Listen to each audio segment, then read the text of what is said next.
این چشمایی که الان با غضب و نفرت به پدر و مادر نگاه میکنه در حالت عصبانیت، چشمانی بود که او مادر با دستانش با لبهاش او رو بوسه میکرد. وقتی که چشمات در میکرد خیلی میگرفت، دستای نازکش که شیر میجوشید او رو تازه میکرد. امروز به سوی او این چشمات تیز کرده نگاه میکنی. فلا تنهرهما، به سوی پدر و مادر درشتی نکن، صدای اونها رو به اهمیتی نکن.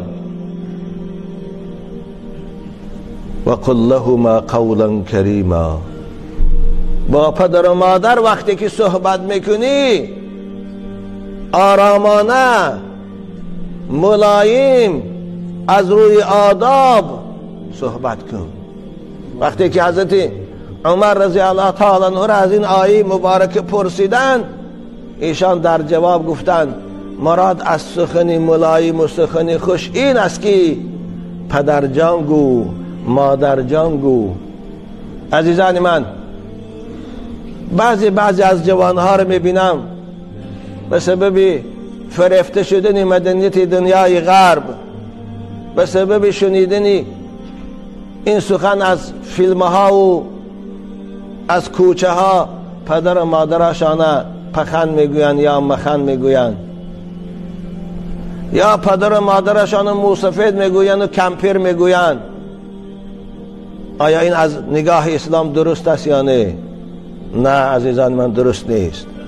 وای برای تو پدر نیست، وای برای تو موسفید نیست، وای پدر جان است، وای مادر جان است. این کلمه تحقیر است.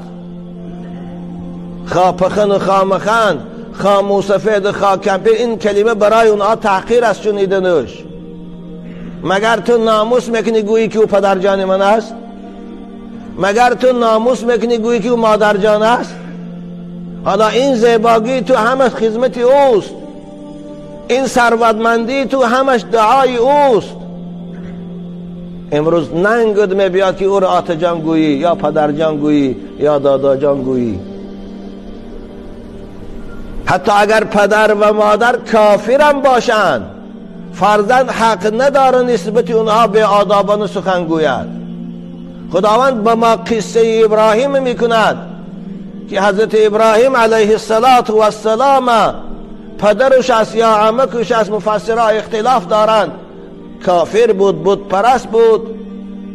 حضرت ابراهیم با او وقتی که صحبت میکرد خیلی با آدابانه صحبت میکرد. چی میگفت؟ یا ابتی، ببین ای پدر بزرگواری من. حالا که او کافر بود، ابراهیم پیغمبر اسلام. این تعلیم قرآنی برای ما و شماست که ما باید پدر و مادر مانه پخن نه، مخن نه، موسفید و کمپیر نه، بلکه پدر جان گوییم، مادر جان گوییم. خوب عزیز من، امروز که دهنت پیش نمی رود پدر جان گفتن، فردا که خود پدر شدی منتظر باش بچه تو رو پخن میگه دیگر، شاید چیزی از او بهترم گوید. از مکافات عمل غافل مشو، گندم از گندم بروید جوز جو. بنابرای خدا گو وقل لهما قولا کریما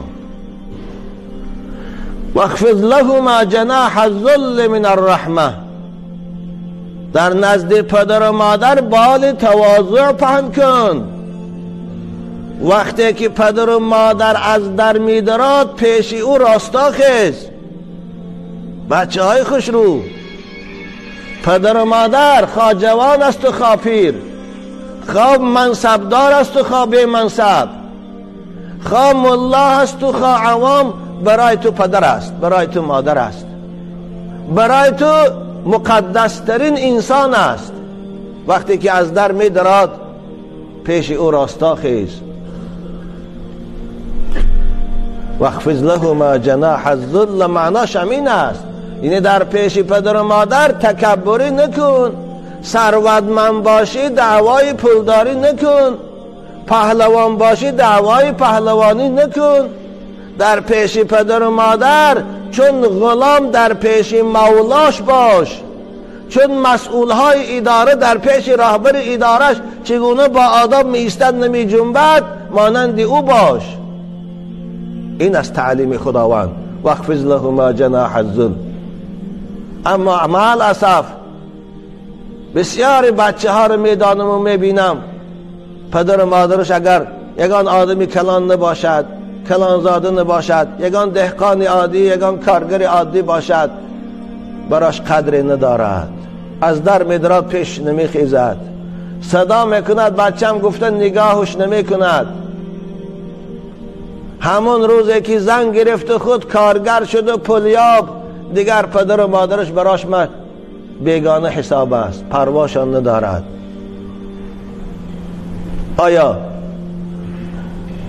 عوض نیکی های پدر و مادر، مکافات خدمت های پدر و مادر عزیزان من همین است؟ آیا از این رفتار بی آدابانه ما خدا راضی می شود؟ نه، راضی نمی شود. بنابراین خداوند ما و شما رو سپاری داد واخفض لهما جناح الذل من الرحمه وقل رب ارحمهما کما ربیانی صغیرا. مفسرین کرام خیلی خوب میگویند اینجا خداوند خردسالی ما و شما رو یادرس کرد. ببین خدا چی گفت؟ وقل رب ارحمهما. همین که اکتفا نکرد بلکه دوام دادش کما ربیانی صغیرا، به خاطر آنکه بیاد تو اندازد که عزیزی من جوانی زیبا و پهلوان، جوانی ثروتمند و منصبدار و نامدار، تو وقتش تو خرد بودی، تو شیرخواره بودی، تو ناتوان و ضعیف بودی، تو محتاج نوازش همین مادری که پیر بودی. الان دستاش پچوله است، رواش پچوله است، او تو رو نوازش میکرد، او تو رو پشتات میمالید، او تو رو لباسات هر روز 2-3 بار عوض میکرد، با این دستی ملایم و زیبای خود که غذا میخورد بدنی تو رو، نجاستای تو رو میشوست. فراموش کردی؟ خدا همونو میگوید کما ربیانی صغیرا، و الا حاجت نبود آوردنش اینجا برای آنکه ما رو بیاد بیاره که اول تو چگونه بودی، تو خردسال و ناتوان و طفل بودی، همین مادر و همین پدر تو رو به این مقام رسانید، به این کمالات رسانید. چگونه اونها در خردسالی غمی تو رو میخوردن، نسبت تو مهربان بودن، حتی اینکه دردی تو رو به خودشان قبول میکردن و تو رو نمیخواستن بیمار شوی. یا الله، وقتی که من میبینم فرزند بیمار بشه، مادر تا صبح خوابش نمیبره، بی‌طاقتی میکنه. اما اگر مادر بیمار شه و فرزند پروان ندارد، میره پیش زنش خواب میره، چه میدونه مادر چی حال داره. تاریخ شاهد است که پدر و مادر در غم فرزند کور شدن، اما یگان فرزند تاریخ شاهدی نمیدید که در غم پدرش یا مادرش کور شده باشه. کنی شما یه مثال بیاری؟ من برای شما مثال میبیارم حضرت یعقوب علیه السلام. وقتی که یوسف از دستشان رفت، وقتی که یوسف قریب 30 سال ناپدید شد، از گریه های زار، از گریه های غمانگیز برای یوسف، چشمان یعقوب علی نبینا و علیه السلام سفید شد و بیضت عیناه من الحزن و هو کظیم. از گریه بسیار چشمش کور شد. اما کنی شاهدی بیاره که بچه را پدرش وفات کرد یا در محبس افتید، از گریه برای پدرش چشمش سفید شده باشه؟ بایزید بستامی را حکایت میکنند. وقتی که 30 سال بایزید برای طلب هدایت و برای طلب علم برآمدن در راه خدا رفتند با دعای مادر، 30 سال از بایزید خبری نبود. 30 سال. در این مدت 30 سال مادر پیر از غم بایزید شبها مناجات میکرد و در حق فرزندش دعا میکرد، آب دیده میکرد در دل شب. از بسیاری گریه او چشمان مادر سیاه سفید شد، چشماش کور شد. جگربندم را خداوندا نگه دار.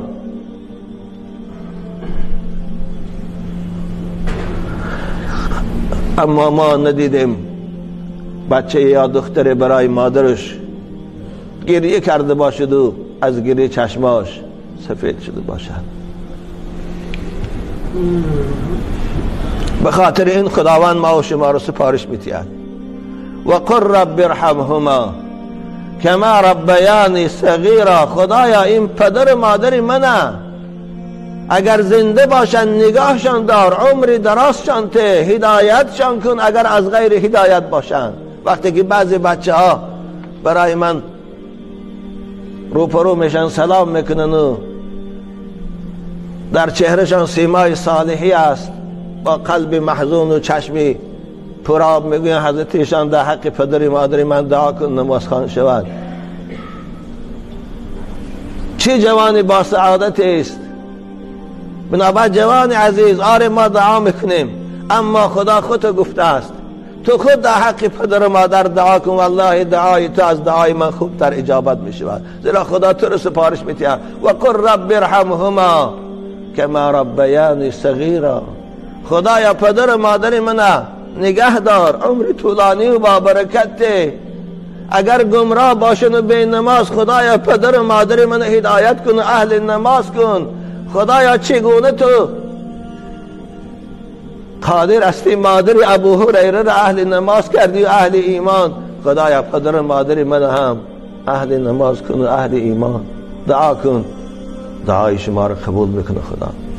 اگر وفات کرده باشند، در عالم ارواح باشند، مثل نبی جان پدرش، دعاش کن خدایا پدر و مادر من جاشان جنت کن، گورشان پر نور کن. خدایا روح ایشان از ما راضی کن، در جنت و جاودانی اونها را جاته که در دنیا من تربیه کردن و بوایه رسانیدن، افسوس خدمتی من ساز ندیدن و به عالم ارواح برفتن. خدا این تو به ما سپارش میدهد.